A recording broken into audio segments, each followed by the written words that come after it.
మనసుకు అన్ని గుణాలు ఉంటాయని చెప్పాను కదా. మనుషుల యొక్క మనస్సు ఇక్కడ ఉండే సృష్టిలో నుంచే ఏర్పడింది. ఈ ఈ ఏదైతే సృష్టించారో ఆ సృష్టించిన దాంట్లో నుంచే మనసు ఏర్పడింది. సృష్టికర్త భూమిని ఇవి అన్ని ఎలా అయితే సృష్టించాడో ఆ సృష్టిలోంచి మనసు ఏర్పడి 190 కోట్ల యుగాల నుండి ఏర్పడిందండి మనస్సు. 1 కోటి కాదు, లక్ష కాదు బాబోయ్, ఆలోచించండి.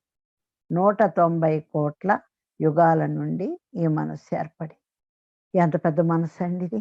కొలుస్తామా ఈ మనస్సుని?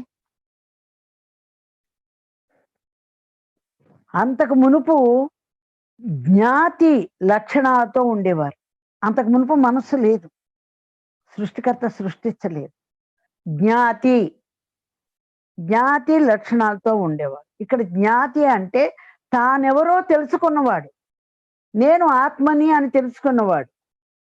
బ్రహ్మర్షి ఆత్మ, తాను ఆత్మని అని తెలుసుకొని బ్రహ్మర్షి అయ్యి భగవంతుడయ్యి దైవం అయిన వాడు ఏది సృష్టించినా ఏమి చేసినా అక్కడ ఇంకేమి ఉండదు. మానవుడికైతే ఉంటాయి తప్పప్పులు, వారు సృష్టికర్తలు వాళ్ళు. అందుకని ఇది జ్ఞాతి లక్షణాలు అన్నారు. తానెవరో తాను తెలుసుకున్నాడు కాబట్టి తను ఏం పొందాలో అన్ని అద్భుతంగా పొందాడు, ఏం చేయాలో చేశారు, వాళ్ళు వెళ్ళిపోతున్నారు.